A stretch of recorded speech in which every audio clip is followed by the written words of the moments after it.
తాకట్లో ఉన్న మీ బంగారాన్ని విడిపించి ఆ రోజు ఆన్లైన్ రేటుకి కొంటాం. Sharma gold company.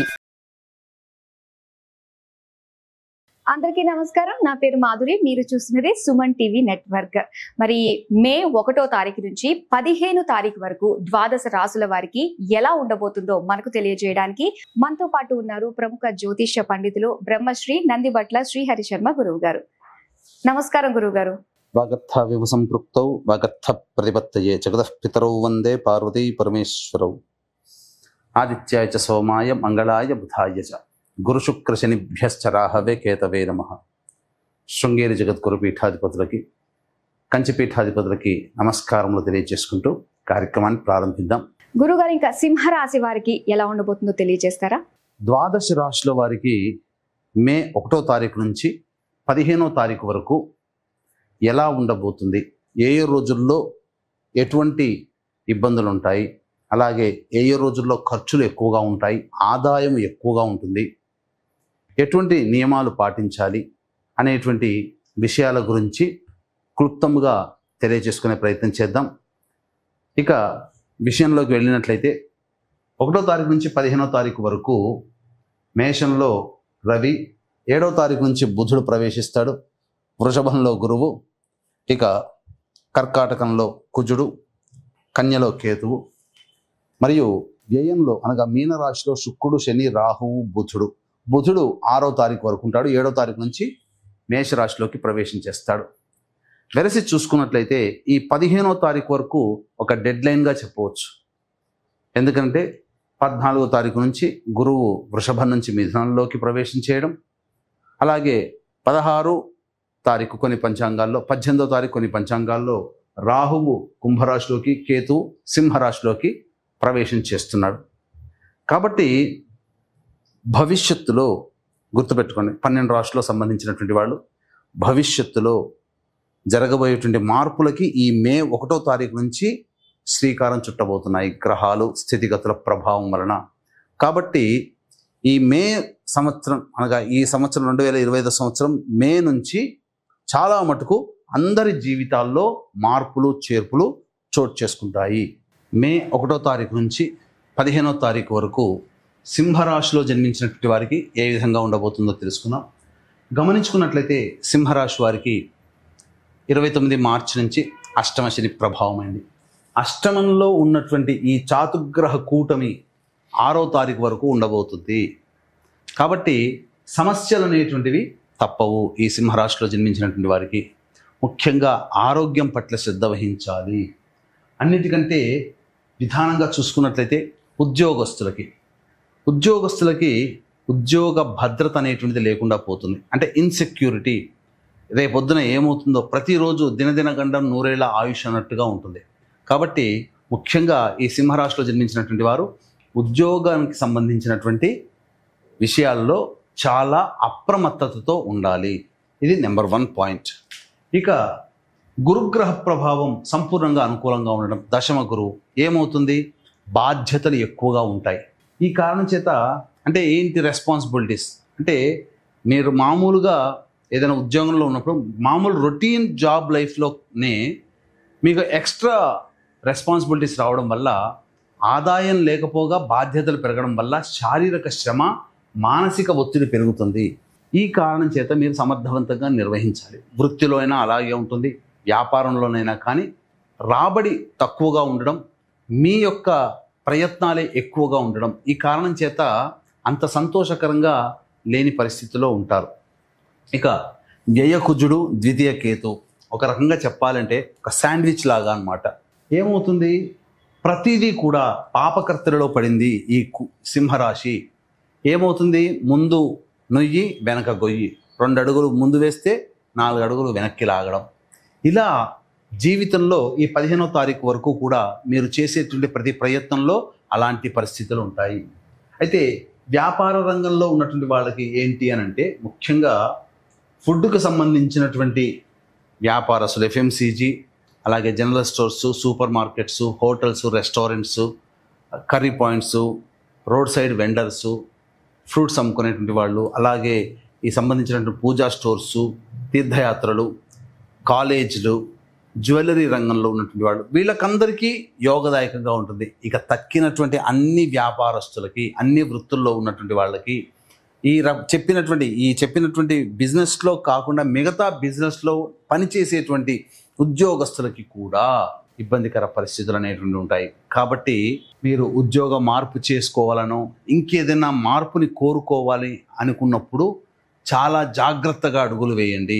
మార్పుకి అనుకూలమైన సమయము కాదు, గుర్తుపెట్టుకోండి. కాబట్టి ఉన్న దాంట్లోనే సర్దుకుపోయే మనస్తత్వాన్ని సింహరాశి వారు కనుక అలవాటు చేసుకుంటే చాలా మటుకు యోగదాయకంగా ఉంటుంది. ముఖ్యంగా ఇంట్లో కంటే బయట ఎక్కువగా గడపాల్సినటువంటి పరిస్థితి. కొంతమందికి గృహ మార్పు కూడా సూచిస్తుంది, వాహన మార్పు కూడా సూచిస్తుంది. ఈ విధంగా ప్రశాంతత లేని జీవితాన్ని ఈ యొక్క సింహరాశిలో జన్మించినటువంటి వారు పడతారు. అయితే గ్రహాలు ఎప్పుడూ ఒకే రకంగా ఉండవు కదా, భవిష్యత్తు కూడా ఆనందదాయకంగా ఉండేటువంటి పరిస్థితులు గోచరమవుతున్నాయి. కాబట్టి భవిష్యత్తు ఆశాజనకంగా ఉందని ఆలోచన చేసుకుంటూ దేవతా అనుగ్రహాన్ని పొందుతూ మీరు గనక ముందడుగు వేస్తే, ఆత్మవిశ్వాసంతో ముందడుగు వేస్తే అన్ని విషయాల్లో విజయాన్ని మీరే సొంతం చేసుకుంటారు. కాస్త కష్టం ఉన్నప్పటికీ కూడా, బాధలు ఉన్నప్పటికీ కూడా, ఇబ్బందులు ఉన్నప్పటికీ కూడా తుదకు విజయాన్ని మీరే పొందుతారని చెప్పవచ్చు. ఇక గమనించుకున్నట్లయితే వివాహం కావాల్సినటువంటి అబ్బాయిలకి అమ్మాయిలకి ప్రధానంగా కాస్త గడ్డు కాలంగా చెప్పవచ్చు. ఎందుకంటే బాగా ప్రయత్నాలు చేస్తేనే అనుకూలత. ముఖ్యంగా పురుషులకి స్త్రీలతో వాగ్వివాదాలు పెరుగుతాయి, ఇంట్లోనైనా ఉద్యోగంలోనైనా బయట ఎక్కడైనా కానీ. కాబట్టి స్త్రీలతో మాట్లాడేటప్పుడు జాగ్రత్తలు పాటించండి, స్త్రీ సౌఖ్యము ఉండదు. ఇక సంతానపరంగా చూసుకున్నట్లయితే సంతానానికి సంబంధించినటువంటి ఎక్స్పెక్ట్ చేసేటువంటి దంపతులు ఎవరైతే ఉంటారో వాళ్ళకి తదనంతరం అనగా గ్రహ మార్పులు 16వ తారీఖు నుంచి తర్వాత ఉండబోతున్నాయి. కాబట్టి ఆ తదనంతరం సంపూర్ణంగా అనుకూలంగా ఉండేటువంటి పరిస్థితి గోచరమవుతుంది. మే 14 తర్వాత మంచి శుభవార్త వింటారని చెప్పవచ్చు. ఇక విద్యార్థులకి ప్రధానంగా చూసుకున్నట్లయితే విదేశీయానానికి సంబంధించే ప్రయత్నాలన్నీ కొన్ని కొలిక్కి వస్తాయి. కాకపోతే ఇక్కడ చేసేటువంటి కాంపిటీషన్ ఎగ్జామ్స్లో కొంత నష్టపోతారని చెప్పవచ్చు. కాబట్టి జాగ్రత్తగా ఎక్కువగా కష్టపడే ప్రయత్నాన్ని చేసుకుంటే చాలా మటుకు మంచి జరుగుతుంది. ఇక ప్రధానంగా పొలిటికల్లో ఉన్నటువంటి వాళ్ళకి నిరాశ అనేటువంటిది తప్పదు. ఆశించిన మేర ఉద్యోగం కానీ లేదా ఆశించిన పదవి కానీ లభించక ఇబ్బందులు పడేటువంటి అవకాశాలు గోచరమవుతున్నాయని చెప్పవచ్చు. ఇక ప్రమోషన్లు అనేటువంటివి సాధారణంగానే ఉంటాయి ఈ యొక్క సింహరాశిలో జన్మించినటువంటి వారికి. ఇక గమనించుకున్నట్లయితే వీక్షించేటువంటి ప్రేక్షకులు కూడా గమనిక, ఈ మే 12వ తారీఖు రోజున మహావైశాఖి.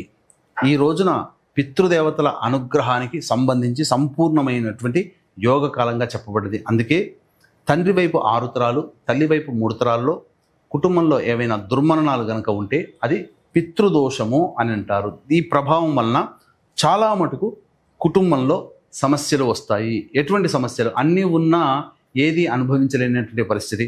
అలాగే పిల్లలకి వివాహాలు కాక, సంతానం కలక్క, దాంపత్యం సరిగ్గా ఉండక, అంతేకాకుండా మీరు చేస్తున్న వ్యాపారంలో అకస్మాత్తుగా నష్టాలు కొని రావడము, అలాగే ఏ పని చేసినా ఆ పనులలో ప్రయోజనం లేకపోవడము, నిజాయితీగా ఎంత కష్టపడ్డా కష్టానికి ఫలితం దక్కకపోవడము, అన్ని ప్రయత్నాలలో ప్రశాంతత లేకుండా మరియు కోర్టు కేసులతో సతమతమవుతున్న ఇవన్నీ కూడా 5 రకాల శాప ప్రభావాల వలన, స్త్రీ, గురు, పితృ, దైవ, సర్ప శాపాలు. కాబట్టి ఈ 5 రకాల శాపాల నివృత్తికి నిజాయితీగా 2013 సంవత్సరం నుంచి ఇప్పటి వరకు చేయిస్తూ వస్తున్నాం. కాబట్టి మే 12వ తారీఖు రోజున మహావైశాఖి, పితృదేవతల అనుగ్రహం సంపూర్ణంగా, పితృదేవతలకి సంపూర్ణ మోక్షాన్ని ప్రసాదించేటువంటి రోజు. ఆ రోజున పీఠమాధ్వర్యంలో ఈ 5 రకాల శాప నివృత్తి హోమాలన్నింటిని జరిపించడం జరుగుతుంది. ప్రతి వృత్తిలో మంచి చెడు ఉన్నట్టుగానే ఇప్పుడు ఏదైనా ఉన్న 27 నక్షత్రాల్లో ఒక 7 నక్షత్రాలు జనన దోషాలు, అంటే ఆ నక్షత్రాల్లో జన్మిస్తే దోషాలు మనకు అనాదిగా శాస్త్ర ప్రకారం వస్తున్నటువంటిది.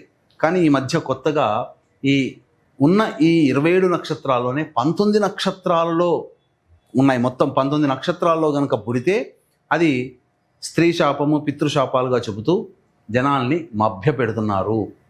దీనికి తోడు ఈ యొక్క ప్రజల్ని మభ్యపెట్టి గుంపులుగా తీసుకొని పోయి ఒక 3 గంటలు 4 గంటలు జరగాల్సినటువంటి కార్యక్రమాన్ని తూతూ మంత్రంగా, నామమాత్రంగా, పురాణోక్తంగా గంట లేదా గంటంబావులో అసలు ఎటువంటి సంబంధించే పరిపూర్ణమైనటువంటి పూజా ద్రవ్యాలతో కాకుండా తూతూ మంత్రంగా శిక్షణ లేనటువంటి బ్రాహ్మణుల చేత ఈ కార్యక్రమాన్ని చేయిస్తున్నారు.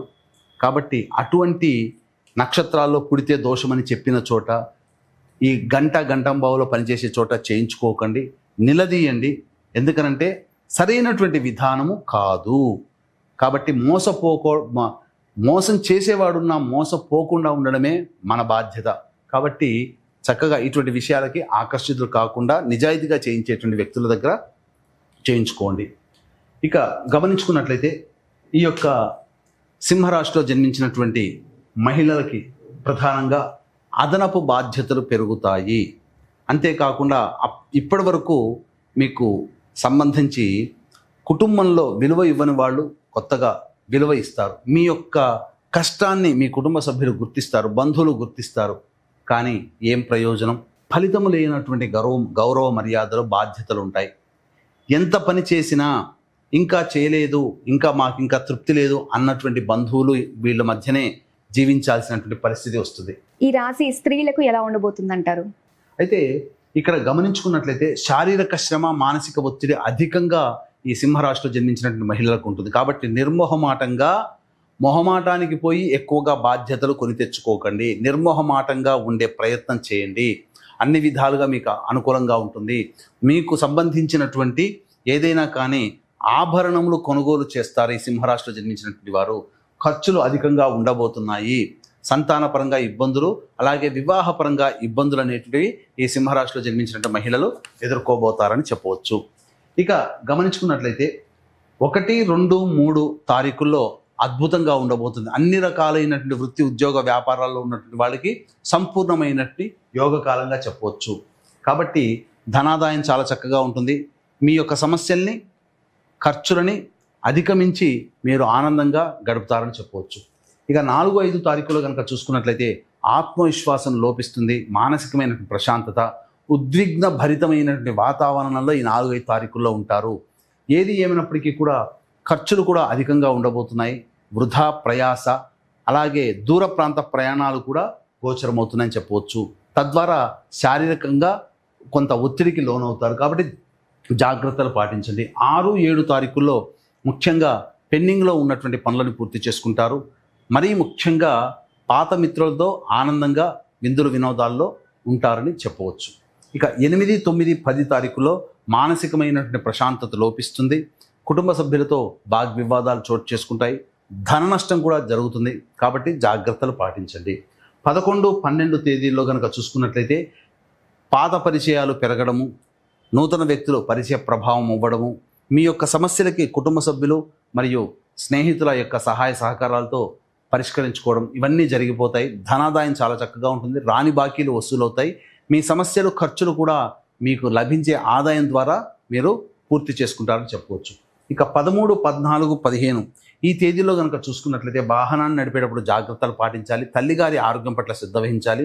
గృహోపకరణాలు మరియు వాహన మరమ్మతులకి ఎక్కువగా ఖర్చులు చేయాల్సినటువంటి పరిస్థితి ఏర్పడుతుంది. ఏది ఏమైనప్పటికీ కూడాను జాతకరీత్యా 4, 5, 3, 13, 14, 15 ఈ తేదీలో కనుక చక్కగా ఉన్నట్లయితే, అనగా ఖర్చుల్ని అదుపులో పెట్టుకోగలిగితే మిగతా రోజులన్నీ కూడాను ఆనందదాయకంగా ఉంటాయని చెప్పవచ్చు. ఎలాంటి పరిష్కార మార్గాలు సూచిస్తారు గురుగారు మరి వీళ్ళకి? ఈ యొక్క సింహరాశిలో జన్మించినటువంటి వాళ్ళు మీకు కలిగేటువంటి సమస్యల పరిష్కారం కోసం దక్షిణామూర్తి స్తోత్ర పారాయణము, అలాగే విష్ణు సహస్రనామ పారాయణం కనుక చేసుకుంటే చాలా సమస్యల నుంచి బయటపడతారని చెప్పవచ్చు. సర్వం శ్రీ ఉమామహేశ్వర పరబ్రహ్మార్పణమస్తు.